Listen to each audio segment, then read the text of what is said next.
honk. Pull up. Use the usual approach.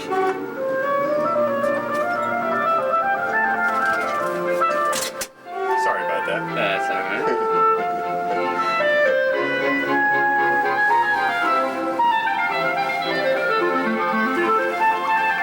Any particular direction? Yeah, this is the best one, right?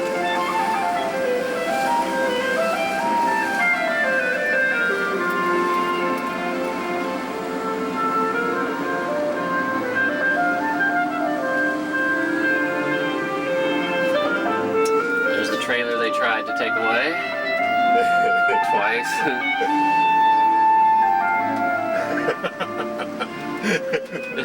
Snyder taking the sign off the front of the building away as we run into his car. Ta-da! Alright, here we are going into Omnibus. Thank you, John.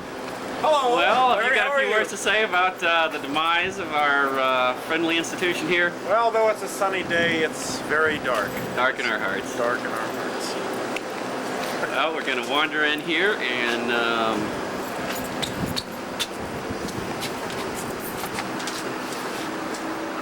With John Snyder as doorman. and Did you get the pics? welcome to Omnibus Simulation.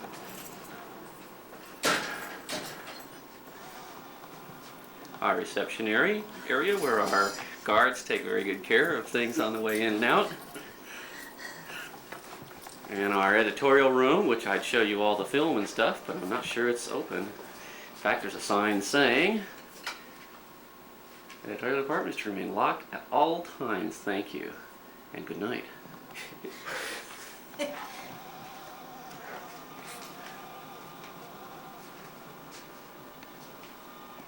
And, well, let's walk around the executive suite.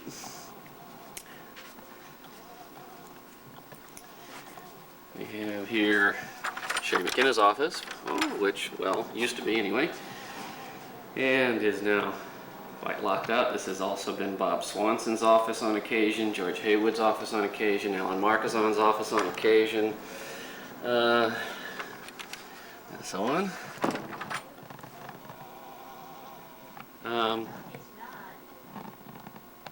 Okay, now having re-white balance for interior, we are looking at the work area for, I guess this is where one of our secretaries and receptionists was. This is where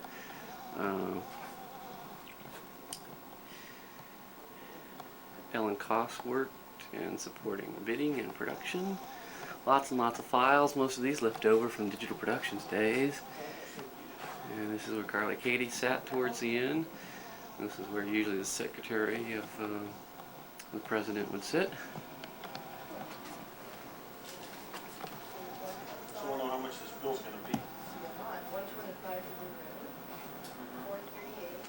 And this is the so-called WOW room, which used to be John Whitney Jr.'s office, but of late has been our primary conference room. Once was, a million years ago, the front office. That's right. In fact, that door right there was the main entrance, and had a desk just off to that side of it.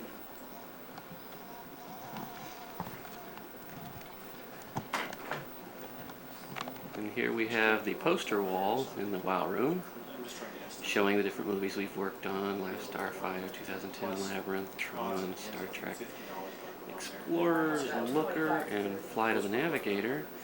A lot of stories behind those. Indeed, the top three were actually worked on by Digital Productions, and Explorers and Flight of the Navigator were actually worked on by Omnibus. Everything else up there, they basically stole the claim to fame to by buying III gear or Digital Productions gear or Robert Abel Associates. And this is a particularly fun one since Star Trek III apparently had some contribution from Omnibus, but you'll notice the poster has been replaced with a Star Trek I poster on which Robert Abel made himself pseudofiably famous for absolutely blowing the budget and the project, and got himself blackballed from the film industry.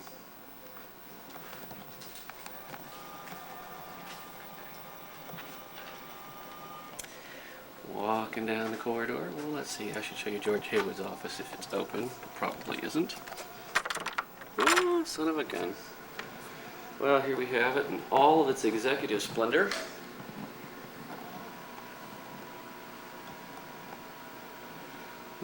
By far and away the most sort of original state office, since George has actually been in here on occasion during the demise.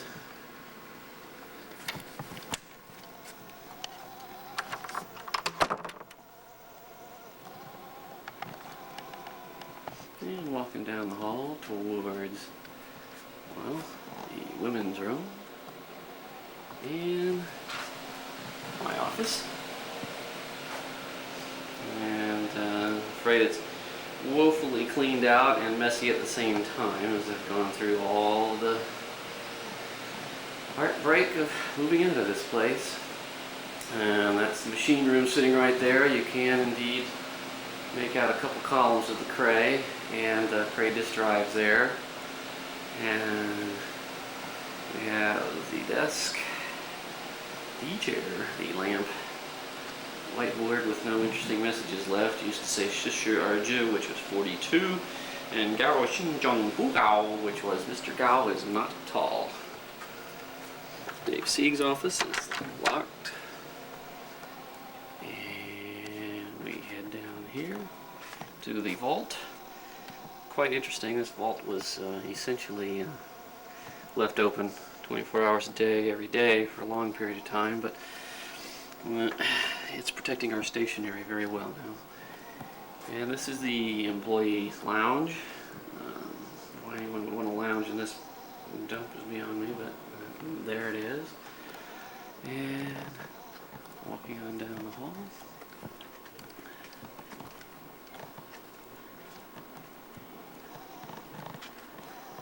Back out to the main entrance and the Xerox copiers. Julie Hahn used to sit there, secretary for the Division of Science and Industry. And now we'll take the little tour. This is the accounting and what used to be the accounting area. As a matter of fact, it is not anymore. It's the production area. This is where Kathy Chasen and her this is where Kathy Chasen and her folks sat doing post-production.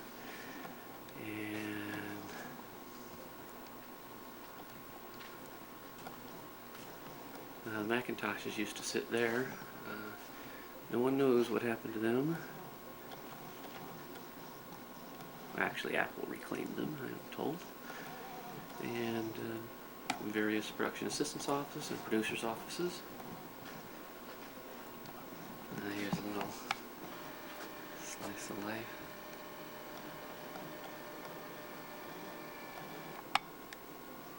Hennessy's Tavern, SIGGRAPH, Lakers, CFI.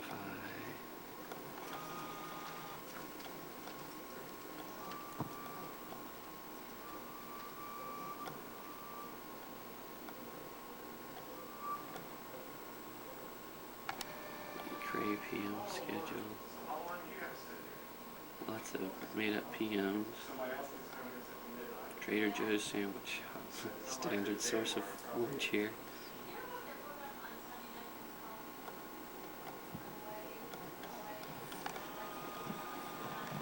I think Lisa O'Brien used to sit around here.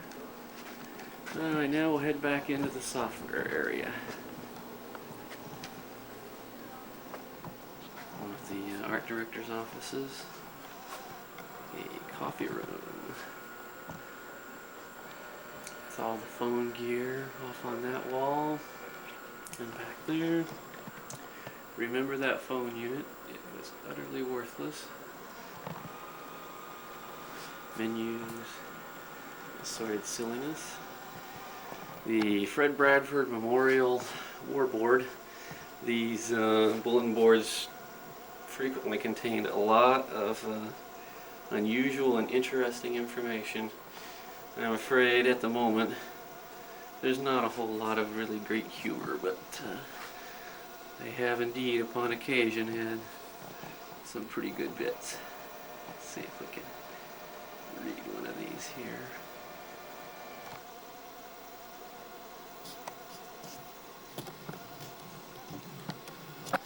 No, afraid not. A little too close. Cray product announcement.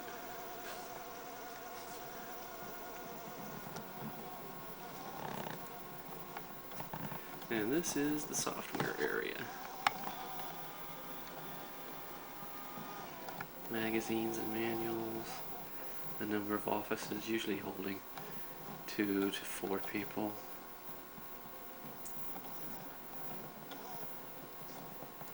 Looks like somebody's been working here late, probably John Snyder, who we met earlier.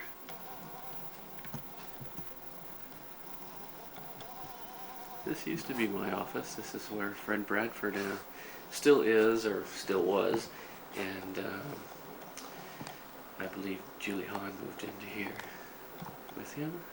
When Division of Science and Industry moved into this building. And let's see, coming out and going into the next office is where Andy Davidson and Mitch Wade used to be. And indeed, Mitch Wade was right to the end, and Don Thorpe moved into.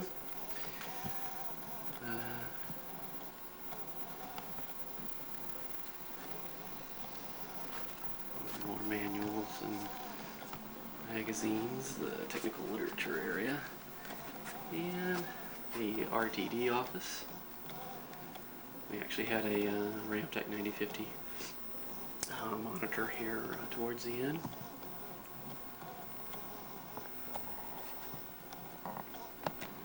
Here we have the emergency exit only. Heading out the back door towards the trailer. We left that door propped open so we could get in and out easily quite frequently. And the old loading dock.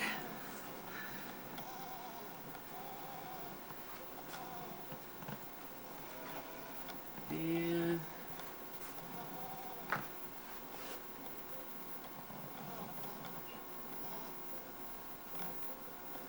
then a couple of offices, Michelle Farreau and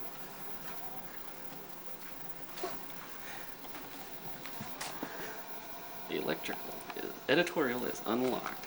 Oh, well, we'll get a little tour of that after all.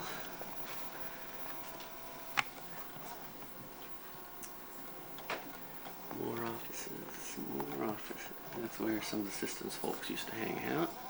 Here at Barsanian Company.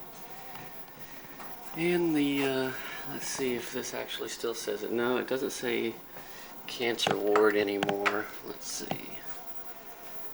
It says maximum seating capacity is 1,125 persons. Please use other door, electroshock therapy.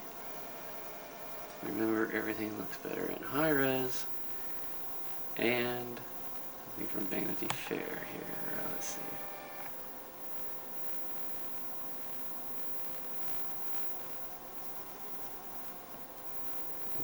Health Secretary of the Navy. Well, the cancer ward, as it was fondly known, were Mal McMillan, Phil Chin, and Robert Hoffman when he came over, and Emily Nagel while she was back here in software, all live. Okay, now walking into the editorial, the video suite to be. It never came to pass. This used to be where operations was located, but we've recently installed a false floor, and we're putting in this video editing suite with several 1-inch machines that you can see right now. And this was going to be a significant benefit to the company, but never sort of got a chance to get used, I'm afraid. And walking into the current operations area, which used to be the conference room, and I think one of the operators used to use this desk. And I forget who sat there. I think Kid Davis started hanging out here. Actually, I think Ed Davis was in the last one. This is where Ray Campanelli was sitting towards the end.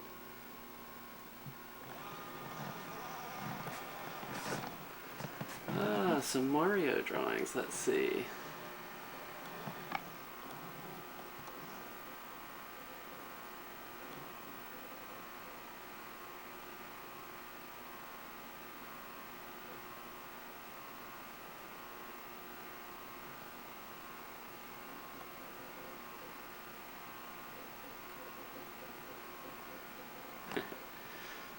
Bob, well, we cut ourselves a lot of slack, didn't we?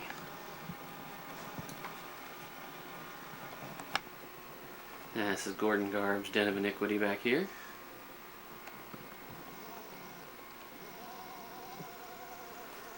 Okay. And, oh, let's see, before we go, one more tidbit. Continuing on around in Gordon's area, we have a beeper checkout center. And this is back behind the video editing suite is the engineering facility. Both hardware and both mechanical and electrical. And where they keep the decapitated heads.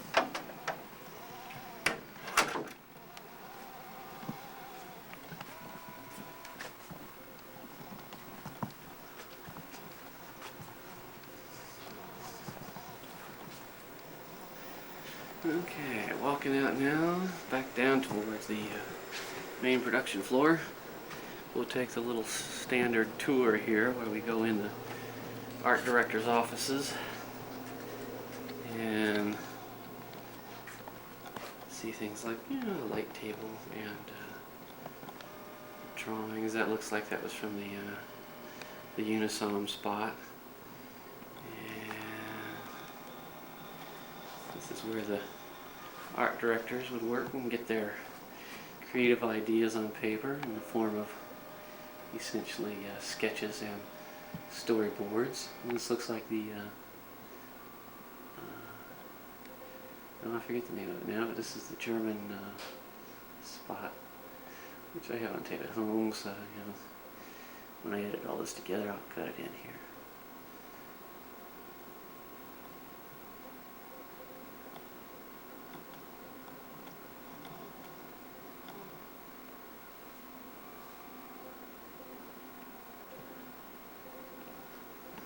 Okay,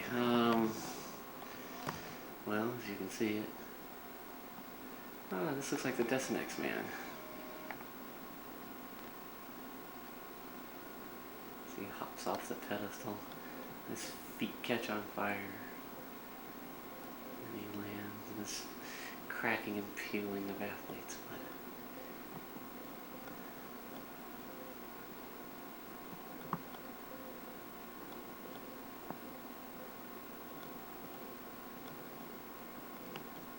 Well, hopefully.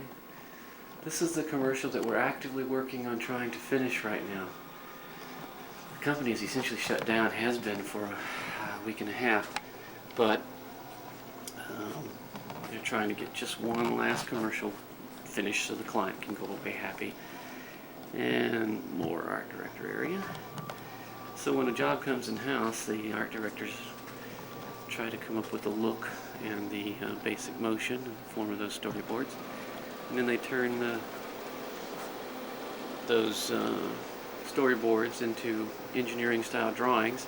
And here's an example of one that was given to us by a client, Mercedes, and then typically those things are placed on the graphics tablets, Calcomp Talos graphics tablets, accurate to 1,000th of an inch, and running mostly Fortran software, running on the VAX under VMS on 11.782. The two cursor tablets, as you can see, that have two cursors so you can input X, Y with 1 and Z and get all three coordinates simultaneously, are used to digitize, to encode the individual points of the object and establish what the objects look like. And the objects are just a series of points with a connect the dots list between them to show how to string the surface together. This is a 3-space digitizer, Paul Hemus so-called. It's a, you can, with this pen, simply point at locations on a true 3-dimensional object and encode directly. Robert Abel Associates had that just sitting around gathering dust, and it turned out since our software was used to taking X, Y, and Z simultaneously, it was real easy to plug in. There's a clay sculpture of the eagle head that was from the Executone spot, which used the flight work and feather work and so on, the texturing work that was done for Labyrinth right after the Labyrinth project was over. Here we have more body parts, kind of fond of body parts around here. These were all sculpted in the traditional fashion and then marked off and then hand encoded on the 3-space digitizer.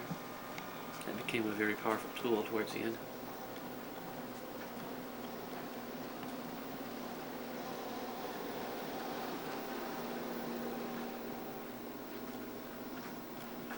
The flat files, where a lot of the engineering style drawings were kept. The Prudential Rock. We better get a piece soon. Won't be here much longer. Another encoding station, and indeed these working in conjunction with the Evans and Sutherland PS300s that you see were our primary means of encoding for a long time. Though we developed other techniques later. See technical literature. The Evans and Sutherlands are nice black and white vector display boxes, these particular models, and were used to examine what you were encoding as you were encoding it. You could scale it and rotate it and go in and look at close-ups of specific pieces and so on.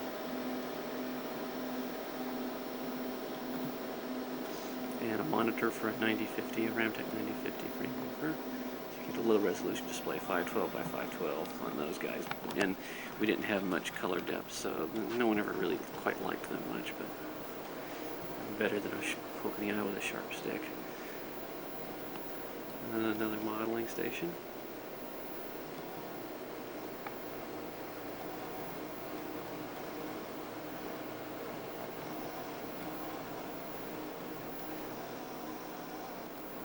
And drafting tables.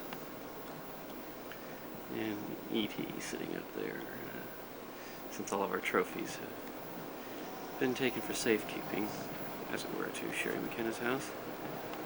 And moving into the TV area.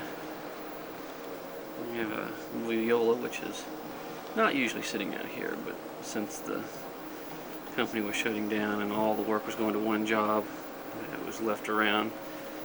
Now we have the Ramtech 9460 frame buffer on the 94, monitor on the 9460 frame buffer. Unfortunately, with the lighting in here, you can't really see much on that. But this is 24 bits deep in color and 1280 by 1024 resolution. This is where most of the lighting and shading work was done. And at stations like this, those dials and joystick and so on an IMI 555, recently upgraded from 500s, is where the animation and choreography and scene composition was done. This is a system called Preview, written in Fortran, running on the VAX, and a little bit of C on the IMI boxes themselves, which are Unix boxes. More Mario art, which, by the way, is art of Mario, not by Mario. How to draw Mario.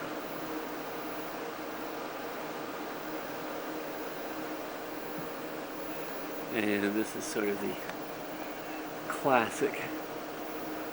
Let's see if we can read this. No, apparently not. Well, it says, not knowing what to do after the fall of Omnibus, Mario roamed the streets naked, begging for money.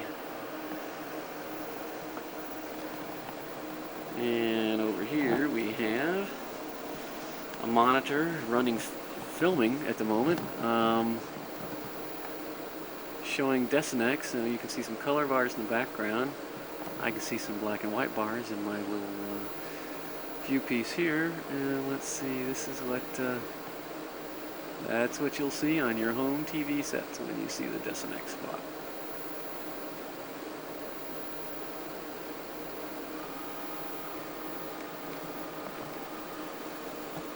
currently running filming. You can see the monitor, all the various and sundry ugly messages. Somebody just finished a view there that took 11 CPU seconds, 20 wall seconds.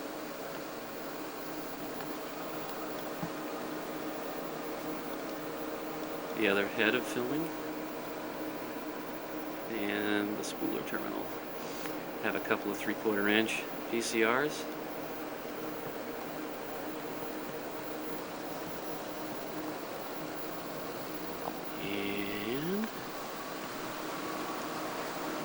And another IMI animation station.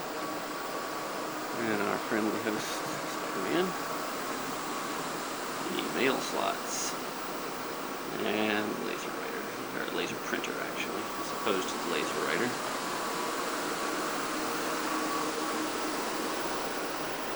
Another animation, another lighting and shading station.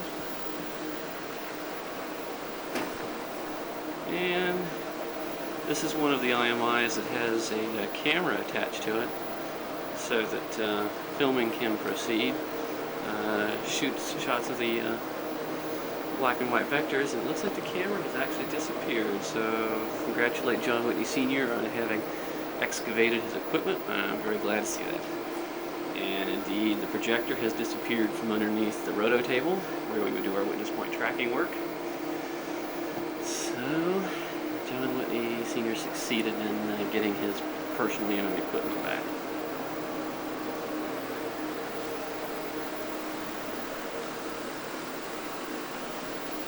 Let's see. Currently this is showing what's on the 9460.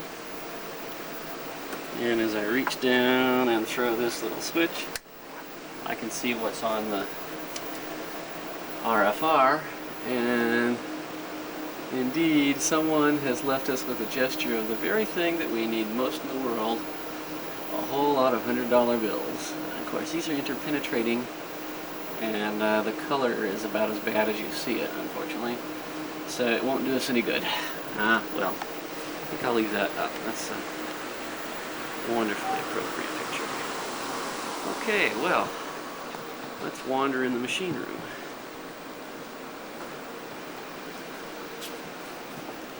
Restricted area, authorized employees only, no smoking beyond this point.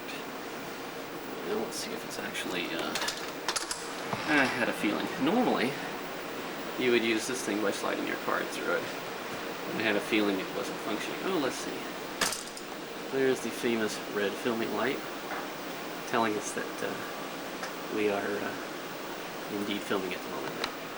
Okay, wandering back into the machine room. And I'm seeing a blinking light on the recorder here. It says the battery is weak, so I guess I'd better replace it. I'm surprised. This is the Cray X-MP. 2-2 means two heads, 2 million words. And there are some 70 miles of blue and white twisted pair wire put in by Minnesota farm wives, actually Wisconsin farm wives, I guess, since they build these machines in Chippewa Falls, even though their cap was in Minneapolis, and D.O.A for the software effort. And that somewhat innocuous box there is the interface on the high-speed channel to talk to the film recorders that are in the far back. To the left of the screen is the I/O subsystem, which is 8 million words of buffer memory that attaches to the Cray on a 100 megabyte per second channel. And it's through that we talk to our little interface, through which we talk to the large gray boxes in the back, which are the film recorders and scanners. We have fax equipment, 11782. And we recently, as of Omnibus, moved in the 11780s, and a disc farm over there. And swinging back around, past the Cray and the IBM 4031 sitting in the back, we have the Cray disc farm. And each of those DD29s, of which I believe there are 12, can hold 600 megabytes of information and have a peak transfer rate of 4.4 megabytes per second. And wandering on in the machine room here,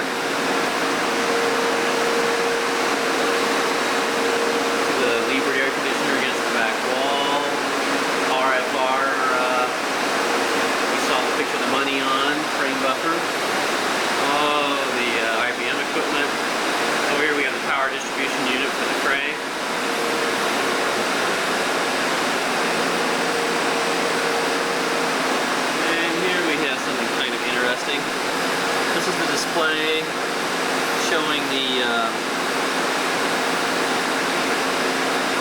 system, user, and idle on the Cray. Currently you can see users taking a lot, but there's also a lot of I/O and some system overhead.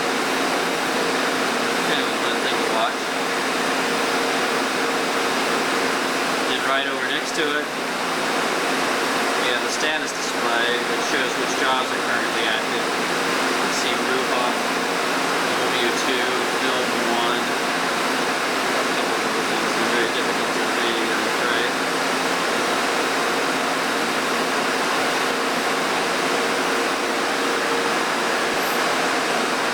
Okay, and continuing, my battery died there. Looking at the interface, heading over to the film recorders and the Cray tape drive. And now we're staring at the rack of tapes, various assembly things that are backed up.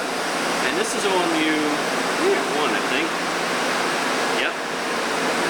And looking at the internals here, what we see is a set of photomultiplier tubes on top of a camera movement. And already exposed film goes through this guy and allows us to do scanning.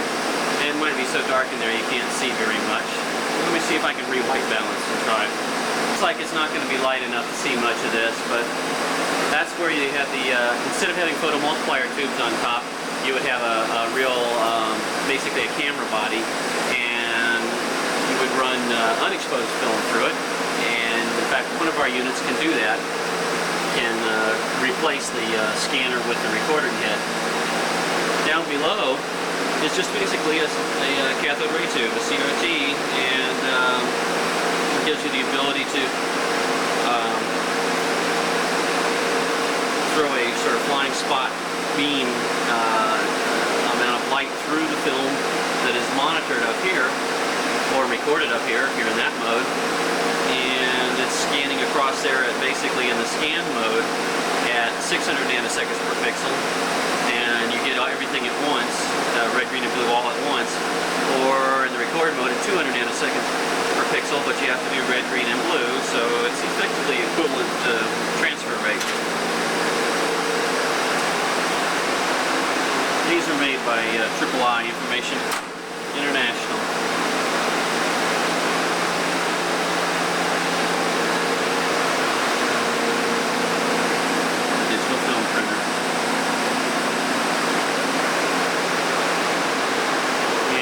Three of them. This one, the one we just looked at, is a dedicated scanner. The one we're staring at now is a dedicated recorder, and the one in the back is switchable as a scanner or a recorder.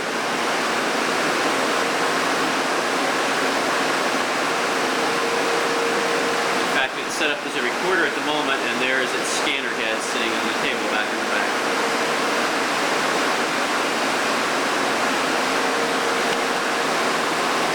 That's basically a fairly complete tour of the machine room.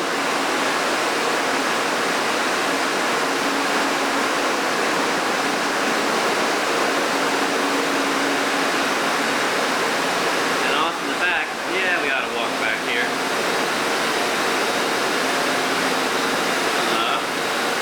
Our button has got severely dislocated here.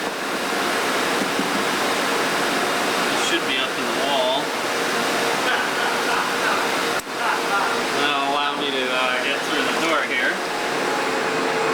We'll just take that open so we don't get caught back here. And we're heading into the motor generator room. This is just so that I can deafen the listening audience and see if I can destroy the sound audio system on this view.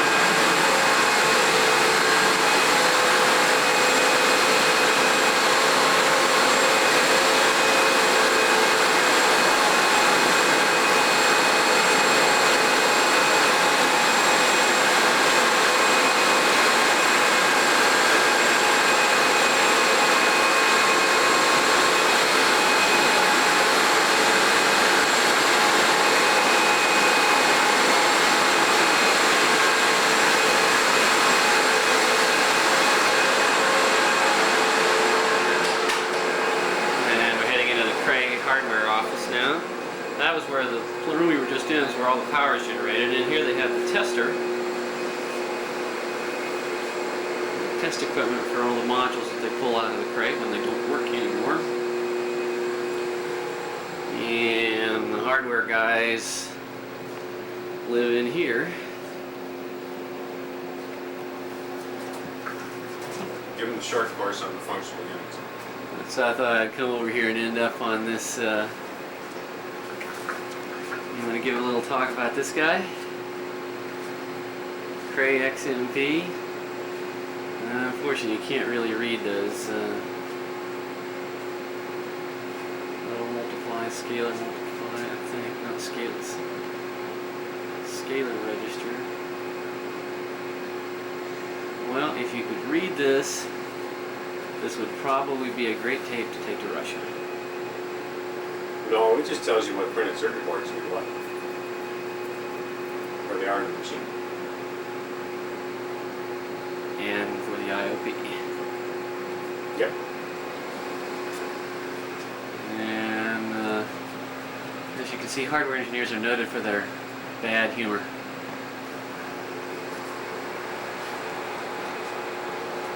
And we guarantee it.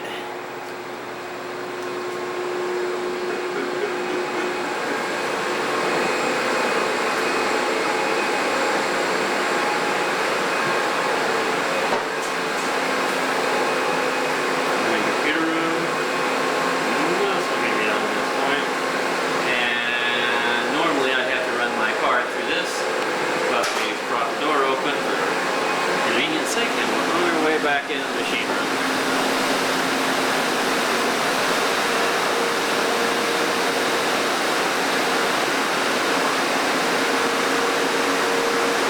And let's see if we detour past that, another lever air conditioner over there, and another view. And we have to get out of here so we can make our appointment at 2:30. So we'll wander back out to the exit.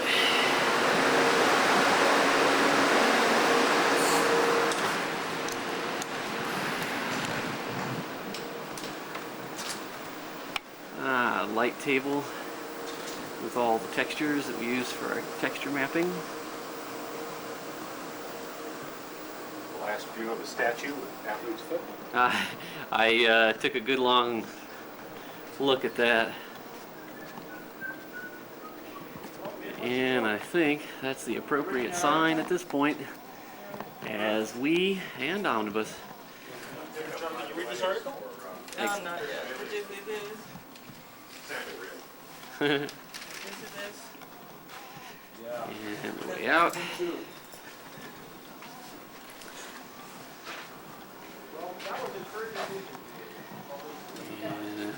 say goodbye. Absolutely. Yeah. I got Mick up out on the monitors if you want to take a picture of him too. Oh yeah, who you got up there? Mick. Jagger. yeah? Yes, out of the 9400s. Oh, well, we'll have to get a picture of him. Yes, I couldn't resist one last view. Or man in this case. So, have you got plans for what to do after this place? Find a job. Oh, that's a good idea. Yeah. You got any prospects? Yeah, I'm gonna look up north. Oh yeah? Yeah.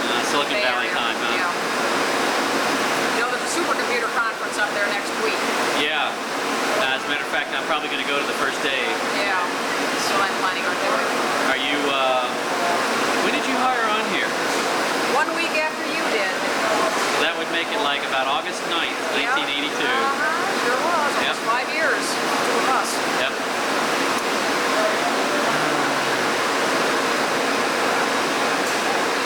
That was Michel Thoreau, by the way. Yes. Reserve buster. And Bill Villarreal back in the background. Getting tested by the guy from AAA. Oh, that's who he is.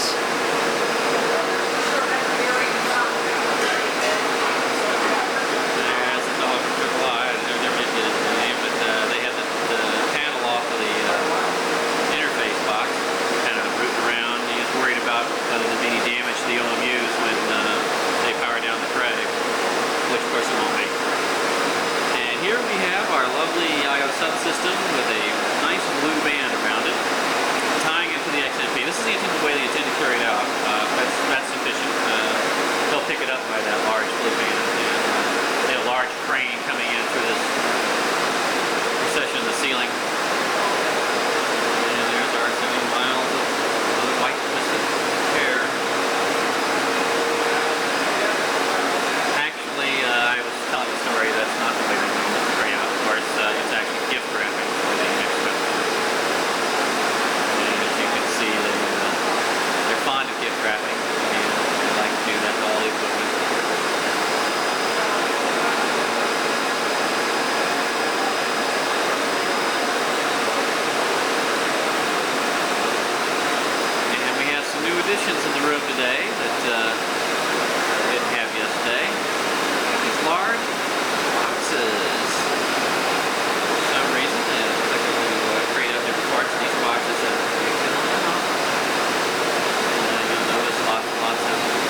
here's some more of the creating materials.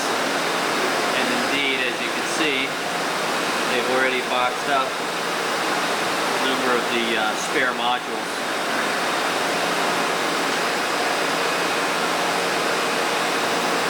And more creating materials. Now we're looking out the loading bay. And looking outside.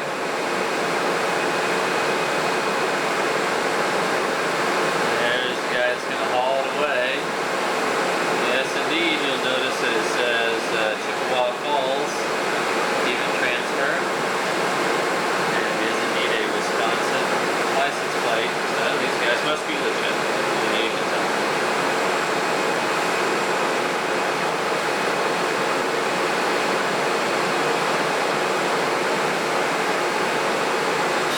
And there's the Cray analyst saying hello and saying goodbye. As you can see, our lovely lady has all the nice seat cushions off, and there's a sign down there.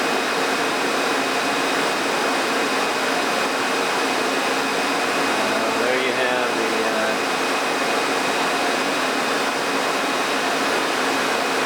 base of the Cray without its padding.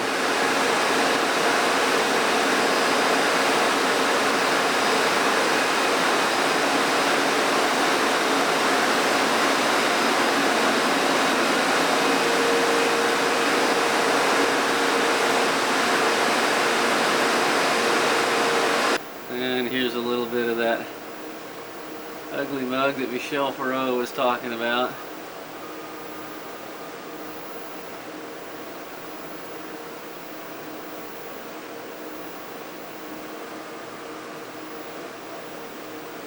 Sitting on one of the Ramtech high-resolution display monitors.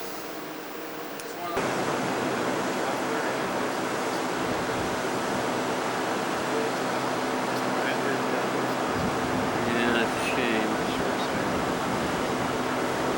Well, they're going out of existence the same way they came in. I'm afraid I don't have a whole lot of respect for the the Omnibus, as we refer to them. Omnibuzzards? Omnibuzos. Although buzzers is good too. Yeah, they sure didn't do anything very carefully. Gary and John would have been able to keep it. Howdy, would you like to... Should I put on my proper vulture look?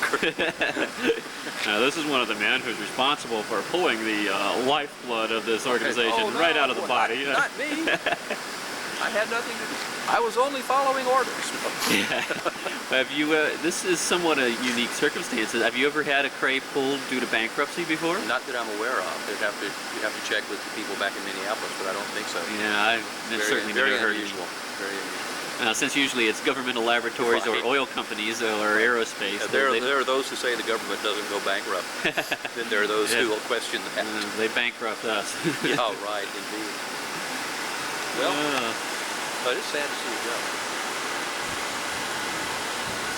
Yeah, there's the loading dock full of crates and stuff.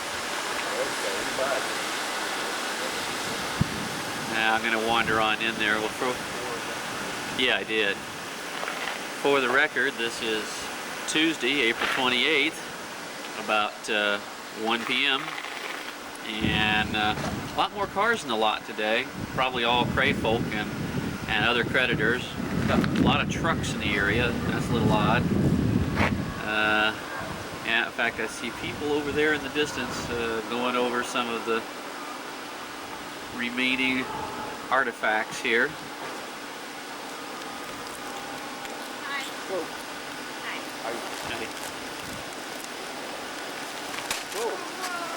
Whoa. And these are some of the crayons come to dismantle and dismember. Yeah. Part of the install team? Well, here we are in the little foyer leading up to the machine room itself, and as you can see, lots more activity today.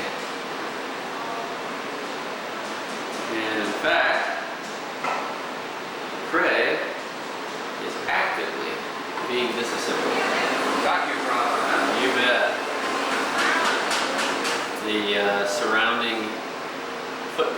the benches are gone.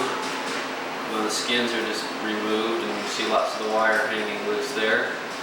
Let's go in and take a little closer look here.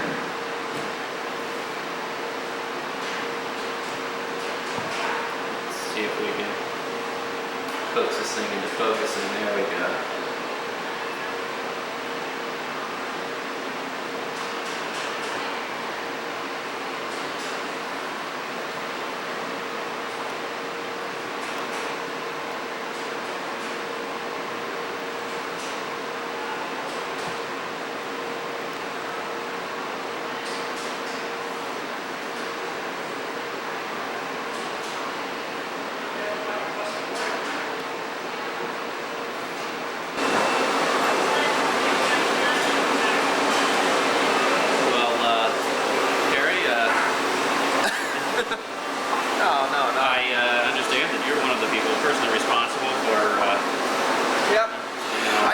Slicing the body up here.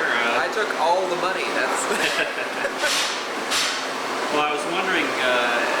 I haven't ever heard of a Cray being removed due to bankruptcy before. Is this a first to your knowledge? As far as I know. Yeah. Very few government laboratories and such go out of business. Usually, when one comes out, another one goes in. So. That's right. Yeah. Usually, you only add or replace. Yeah. This time, one comes out, and who knows what's going on. Yeah.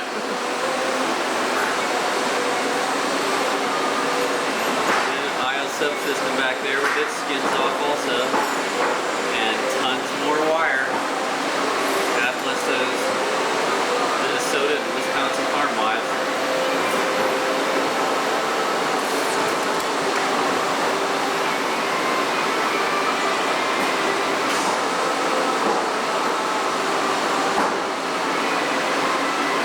Now we're in the machine room. Take a little look around. Yeah, there's some pins.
is taking a camera digital right now. He's doing a video of the demise of Omnibus. Decline of He's the... cameraing the demise of the decline, the rise, and now the fall of Omnibus simulation, and he's got me on the screen. Talking to Jim Rigel. Well, hi, Jim. Hi, Jim. Say hi. Jim has a job. Yeah, well, Yeah, and I just held up this paper to Dominic about my resume. It's pretty funny. Tell him you went at a good time. Pardon? I didn't call anybody. Oh, I just held it up to the screen so you could see who I was running. Bye-bye. hi. Let me know if you got any jobs. So that was Christine Sellen, by the way. And here is the trailer where the Crayons software people have stayed, and also some of the software people from Digital Productions have stayed. There is the dumpster full of mutual wage trash in large part. And the back loading dock. Here we are inside the trailer, taking a look at the Cray area. As it was just pointed out, this is about the way it always looked.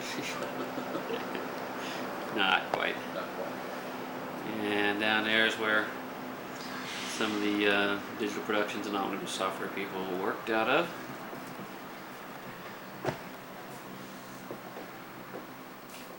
This was David Ruhoff's work area, and Mike Ulmer's. And this is where Dick and Q usually hung out.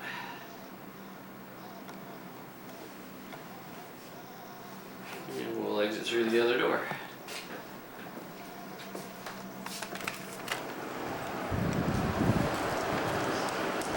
Get a chance to look at some of all that wood. A lot of Mitch's junk appears to have been covered up by the latest, greatest bad listings. And now that's it for today, or that's it for this time. I'll be back later tonight and see. A new toy after you... Oh, you still got work. Right? Well, and I didn't buy this. This is Ken's.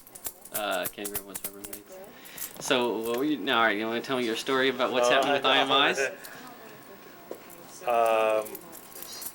The original 500s were owned by the Bank of America. And the 555 was his upgrade, right? But they probably never went to the bank for permission to buy it, and they never paid him anything on the upgrades. Well, actually, I think they made at least a $10,000 down payment, and maybe one payment after that, but that's about Well, it. the way he was saying it, and as I remember too, we were holding up any kind of payment until it worked.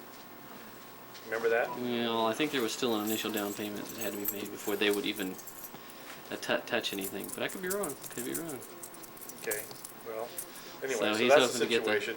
He's not gonna come in here and yank them. He's gonna wait and see how it all pans out, and then go to the bank, and then deal with the bank and getting them back.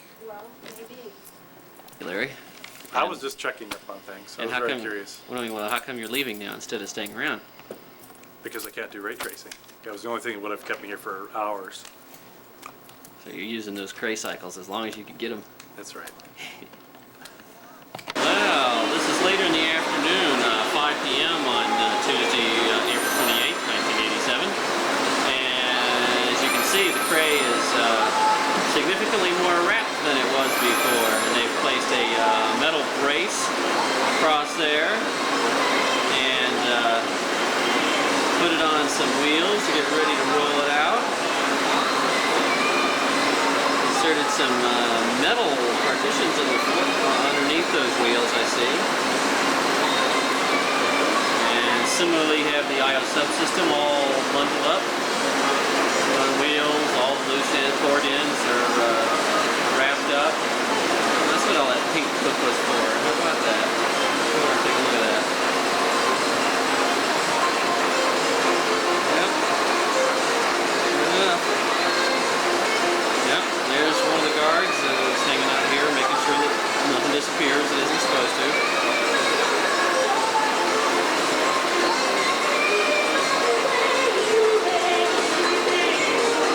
You can see this is where the control consoles used to be, and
have also been wrapped up, rolled up, got ready to go. There's something interesting.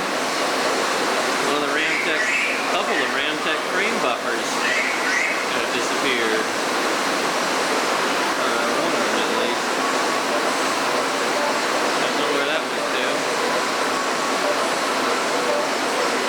So what happened this morning? Well, what made me feel bad was it was so anticlimactic. What we needed was a large audience. We needed all the key people here standing around, maybe light a few candles or something, and do the last control lead, take the machine down for the last time. And Is there an announcement? No, there was nothing, other than the dumps were all done. The people were here to dismantle the machine, and they were going to run hardware diagnostics for a few minutes just to check everything out before they put it on the truck. And so they said, take it down. Wow. So I was there to take it down, and it just seemed like there should have been something to say. Some event. There should have been some people here. We should have been having a glass of champagne or something. Have a wake. Yeah, or something. But it was just me and Reggie, and I looked around and said, well, here we go, guys. And Control D, and this is it. We're done. Well, hey, I heard that Cray is buying the machine from Royal Bank of Canada and going to basically take it back to Chippewa and take the memory out of it and populate another 22. Is that just a story? That was conjecture by one of our former people here, and that would not be totally out of the question scenario. But you don't know? No. Oh. I do know that the machine can't be sold without going back through Chippewa. through Cray. It's got to go Sure. through Cray, Mhm. because only Cray can move it, only Cray can install it, and then Cray's going to have to sign a maintenance contract with whoever buys it. Yep. So Cray can dictate terms on the machine. So however much they want to get out of it, they'll get out of it. Great. So, Well, thanks, it's the Dan. end. Thanks, Dan. Start this up here, just in case you say something good. Do you know who got the Ramtech frame buffers? Oh, Ramtech. They came today and got them, huh? Ramtech came to get it. I only know that because Bill Villarreal told me. Ah. And you know, Bill is now employed working for IMI for 3 days, pulling the DFP out. And so is Dave. He's coming in tonight, and he's going to start. Oh, not for IMI, for Triple I. Triple, yeah, that's what. Gotcha. Yeah. Dave's on the phone. Hi, Dave. This is Dave on the phone. Bye. It's been nice. Actually, you know, I'm going to log in again and take a little picture of the terminal because there was a login message that was left to us all. Oh, really? Which, yeah, so we'll take it over there and take a look at it. Okay. This is Maury saying goodbye, off into the sunset. Follow Zoom. Click, hit the red button again to stop. All right, here we are, logging on to the VAX while it's still available. ZAFOD, as a matter of fact, you'll notice, it's the two-headed VAX. And you see, it was great while it lasted. And of course, my usual good morning, good afternoon, good evening, the doctor is on. And so not much interesting to do while we're here. Now Cookie doesn't exist anymore, so we'll just log right back off. And there's answer to life, the universe.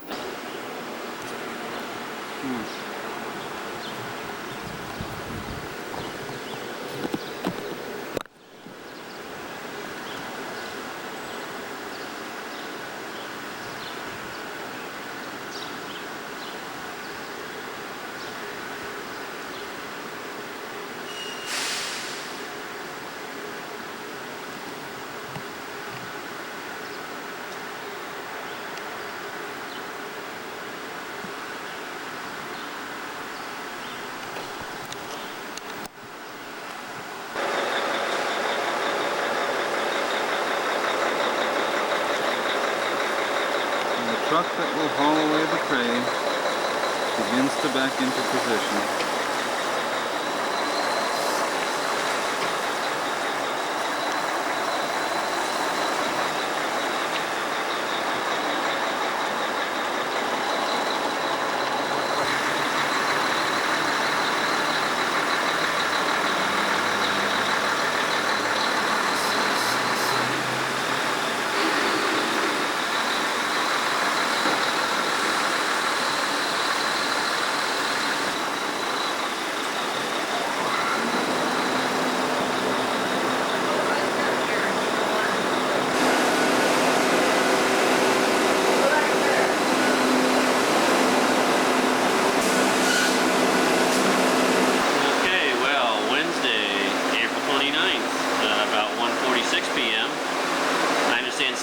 picture of the truck rolling up from Cray. And what we see here is, again, the Cray still all wrapped up. And looking back in the back, we see that the III film recorders have disappeared overnight. I don't know when that happened. You know, Bill Villarreal was helping those people out, although I thought he was going to do the video gear first. Nice how they can get away with an informal bankruptcy without actually filing. Make sure the employees have absolutely no protection. Control data to you guys and adapt it back to something else doesn't make sense. Yeah. The guy who's got a fax is not going to want that, even though you can make it compatible. Well, this is the first time I know of that they've actually pulled a Cray and not stuck one back in its place. Oh yeah? Yeah. Well, these are unique situations. These guys, you know what these fellas did here? This is all the simulation. Yeah. Star Wars and that sort of stuff for the movie. Yeah. And of course they chew up gore in these things like it's going out of style. Particularly these things. This was feeding yours. They just use this as a big memory like that. And they need so much active memory because of the simulation activity is just unbelievable, the amount of throughput that goes through that. How much footage have you got in there? I'd like to get a couple of shots of this and a couple of other of the units. Well, I have got shots of all this stuff. I mean, I came in and did it before we did anything, before anything was removed. Wonderful. And then come back each day a little bit and done a bit more. Did you get anything else besides this room? Yeah, I actually took a walk around the whole place. All the different rooms? Yeah. Great. Look, do me a favor. Whatever it costs to give me a copy, get me one. Okay. I'll make a reasonable rate. Be glad to pay whatever Cray wants for it, because it will solve my problem. We have to remarket this stuff, same as you do. And what I would like to be able to do is use that as part of the demonstration process. Okay, well, I'll do that. It's not actually Cray property. This is mine. But, oh, okay, you do this on a... Yeah, this is my own. Good, give me your name. Put it on the back of the card. Actually, I think I've got a business card, so... If it's something inside something, just tell me. Okay. So I can write that down. All right. Okay? This thing is inside. It's inside what? Inside all of these? It's inside this cap. Okay, that's number 3. It's actually inside two cameras. It's inside this one. Still here? Howdy. Welcome to the apocalypse. It's Ken to take a picture of the hole. Yeah.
They were gone in an hour. Wow. Well, I shouldn't say. Ruha came in and he packed up some of the cables and disconnected the cables.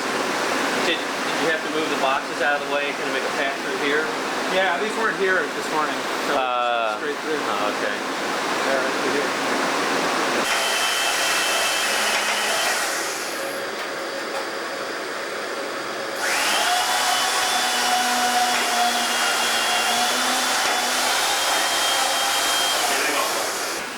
Oh, this is great. This has to be the last visit of the lunch truck.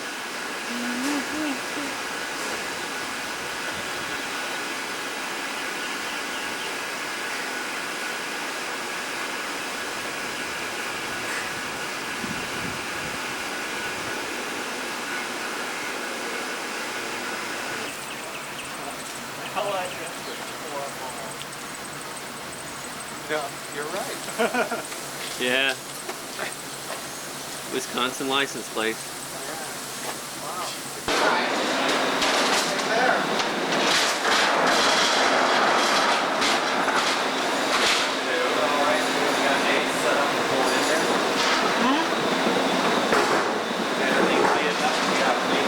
Rolling out the Cray drive.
Started working here, and I never thought I'd see this day.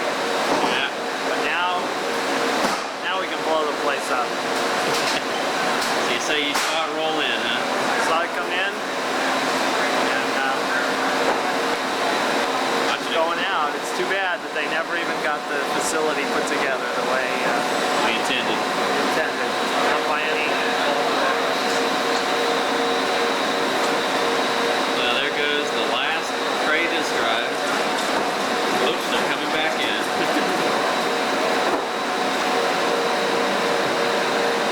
Here we are running the tape backwards. Here we go.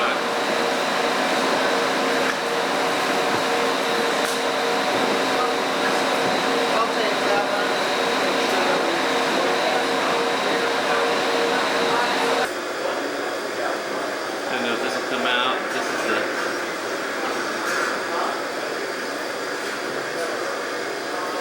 motor generator room when it's a little quieter and with the panels all open.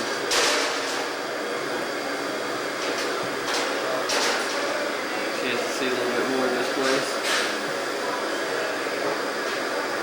That's what they were doing before with that sort of bandsaw widget sitting up there. It was cutting right through the pipes, cables and all.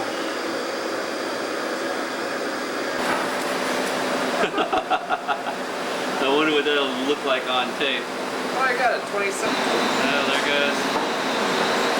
Last boxes from the power supply.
looks pretty sad to me, Larry.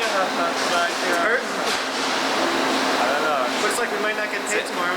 Yeah, really, it's the end of a computer, right? Yeah, I'm afraid it looks like it. Kiss it goodbye, Larry. Yeah, I offered him $1.25.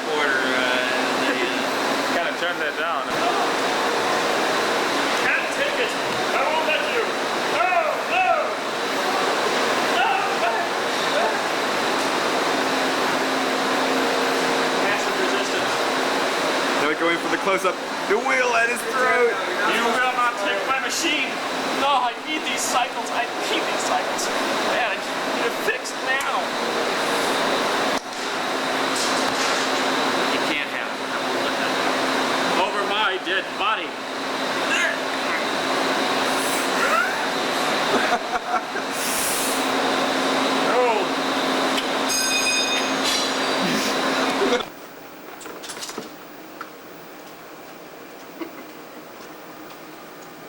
Well, we're just going to have to walk it over. Probably over straight. I don't know. Yeah, that'd be good. Help, let's pull it back. I don't have a big ass.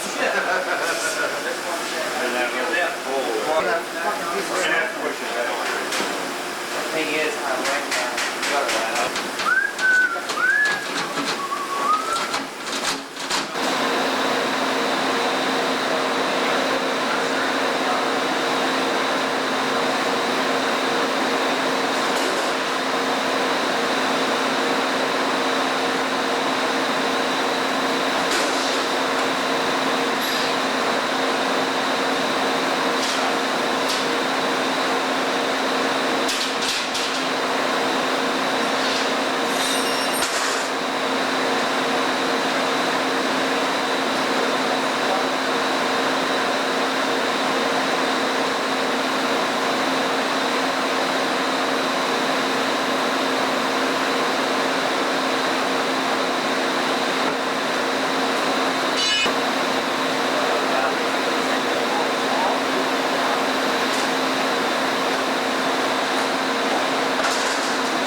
A resident artist come to bid her fond farewell. What do you got to say, Shell?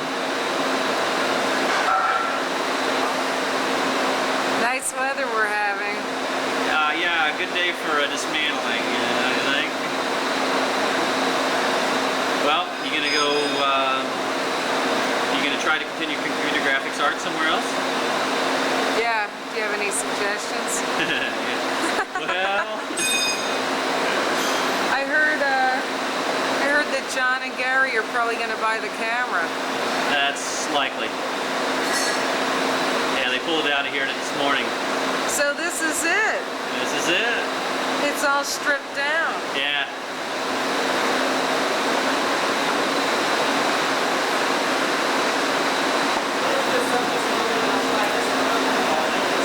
Yeah, it's awful easy to do.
blocks for it right now. Oh, that would slide.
Can't hold it, you gotta put stuff there.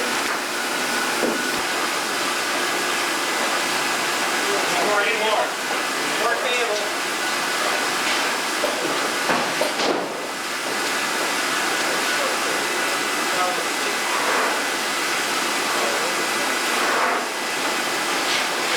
Jimmer, where's that block you had, Pat?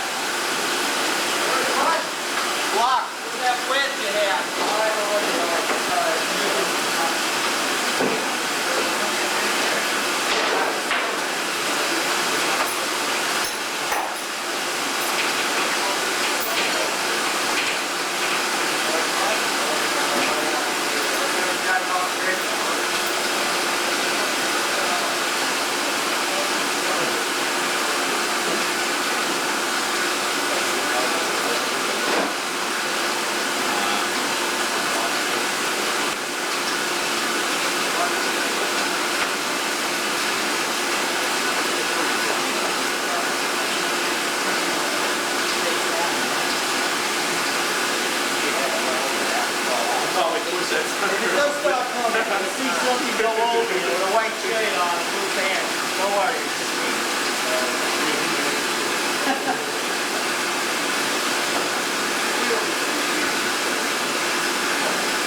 Yeah,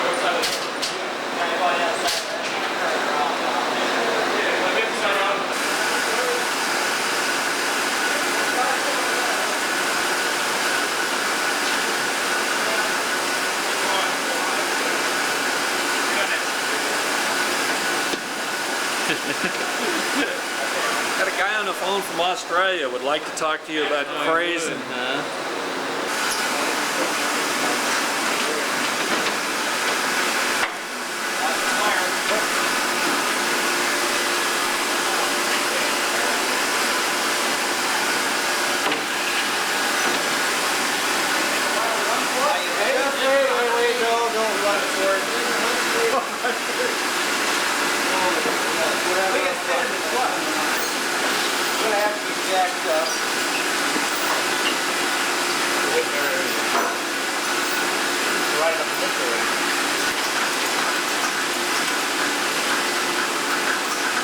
That's good.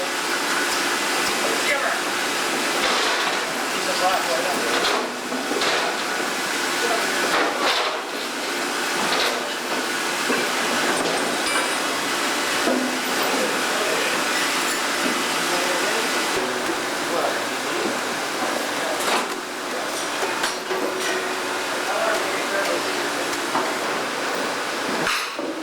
Nice side, huh?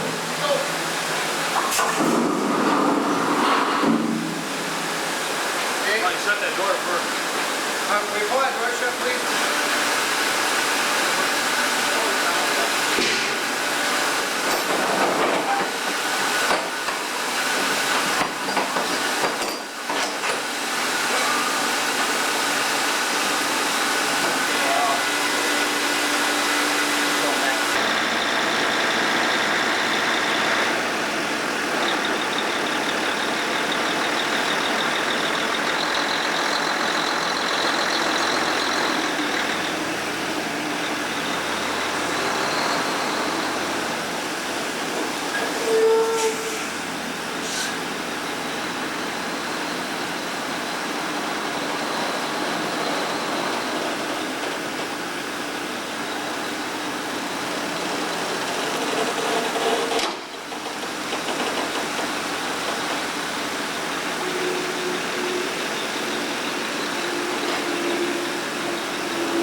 Cray 5 here.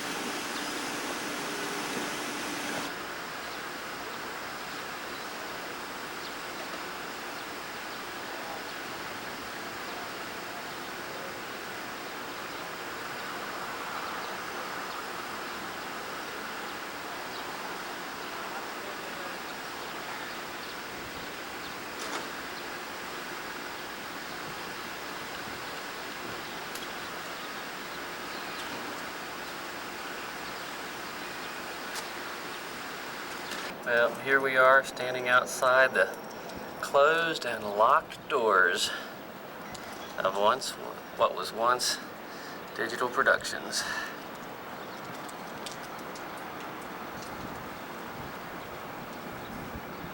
And went through a brief period of hell as that organization.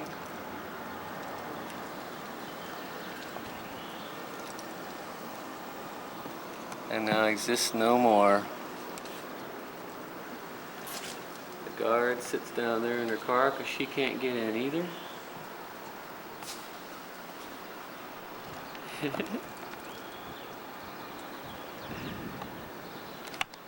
And we see on the door